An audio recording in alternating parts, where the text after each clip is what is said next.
Sound assistant থেকে কিংবদন্তি পরিচালক তপন সিংহ আজকে প্রথম পর্ব। বাঞ্ছারাম ফলিডল খেয়ে মরবে ভোর রাতে। কর্তামশাইয়ের সঙ্গে এমনই চুক্তি হয়েছে তার। অপমান আর লাঞ্ছনার চাদর জড়ানো বাঞ্ছারূপী মনোজ মিত্র সেই মতো হাতে তুলে নিলেন বিষের শিশি। চিপি খুলে মুখে সবে ঢালতে যাবেন, অমনি এক অপার্থিব চিৎকারে দর্শকও নড়ে চড়ে বসল। বাঞ্ছারামের পোয়াতি নাদ বয়ে কোল আলো করে তখন পাশের ঘরে জন্ম নিয়েছে এক ফুটফুটে পুত্র সন্তান। তারপর নতুন জীবনের স্পর্শ ধুয়ে মুছে দিল বাঞ্ছারামের জীবন যন্ত্রণা। ঘটা করে তাকে শ্মশানে নিয়ে যেতে আসা কর্তামশাইকে বৃদ্ধ বাঞ্ছা বলতে বাধ্য হলো, বাবু আমি মরতে পারবো না। এরপর সবুজ সাজানো বাগানের দিকে হেঁটে যাচ্ছেন মনোজ মিত্র।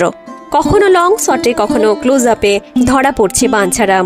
পায়ে পায়ে এগিয়ে যাচ্ছে ক্যামেরা, আর তার সঙ্গেই এগিয়ে চলেছেন বাংলা সিনেমার যত্নবান পরিচালক আপনজন তপন সিংহ।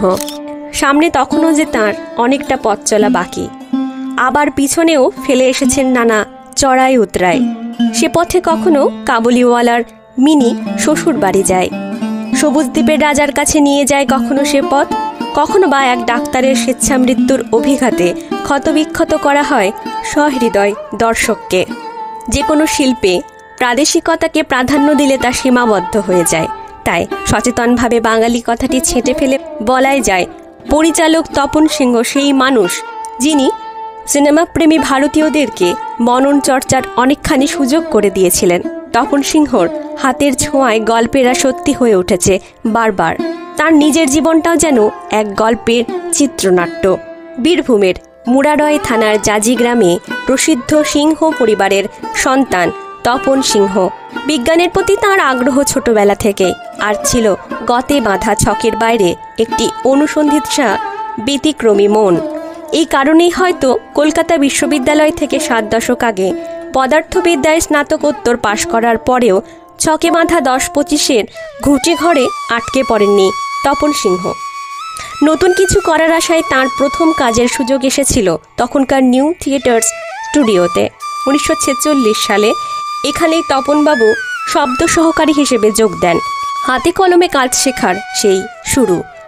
সাউন্ড অ্যাসিস্ট্যান্ট থেকে সিনেমার ডিরেক্টর হয়ে ওঠার পথটা খুব সহজ যে ছিল না তা বোঝাই যায়। কিন্তু নতুন নতুন কাজের আগ্রহই পরবর্তীতে তপন সিংহের জন্ম দিয়েছিল। নারায়ণ গাঙ্গুলির গল্প অবলম্বনে তপনবাবুর নিজের পরিচালনায় প্রথম ছবি অঙ্কুশ মুক্তি পায় 1954 সালে। প্রথম পরিচালনা হিসেবে এই ছবি যথেষ্টই উল্লেখের দাবি রাখে, কারণ এর পরবর্তীতে তপন সিংহ তার সিনেমা উপহারের জন্য নায়ক হিসেবে পান উত্তম কুমারকে। তখনও তিনি মহানায়ক হয়ে ওঠেননি। তপন সিংহের ডাকে পার্শ্ব চরিত্রে এখানে অভিনয় করেছিলেন উত্তম কুমার। চিত্রনাট্য পছন্দ হয়েছে এ কথা তপনবাবুকে জানাতেই তিনি উত্তম কুমারকে স্বাধীনতা দিয়েছিলেন নিজের মতো করে সংলাপ বলতে। শুনে উত্তম কুমার অত্যন্ত খুশি হয়ে বলেছিলেন, তোমার কাছেই প্রথম শুনলাম জানো, সব ডিরেক্টর যা ডায়লগ লেখে সেটাকেই বলতে বলে, এতে কি অভিনয় হয় বলো?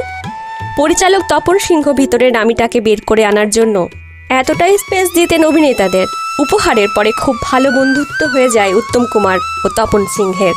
ঝিন্দের বন্দিতে তপনবাবুর এক কথাতেই ঘোড়ায় চড়া শিখতে রাজি হয়েছিলেন উত্তম কুমার। সাহিত্যিক সুবোধ ঘোষের যৌতুগৃহ করতে গিয়ে উত্তম কুমার নিজেই তপন সিংহকে জানালেন, আমি তো ভবানীপুরের রকে আড্ডা মেরে বড় হয়েছি, উচ্চারণ খুব একটা ভালো নয়, ছবিদের মতো মার্জিত ডায়লগ বলতে পারি না। উপায় বলে দিলেন তপনবাবু, রোজ সকালবেলা একটা করে রবীন্দ্রনাথের কবিতা আবৃত্তি করবেন। শোনা যায় এ কথা নির্দ্বিধায় মেনে নিয়েছিলেন মহানায়ক। শেষ অংশটি পরবর্তী পর্বে থাকবে। নমস্কার, কণ্ঠে মন্দিরা। ভিডিওটি পছন্দ হলে একটি লাইক করবেন।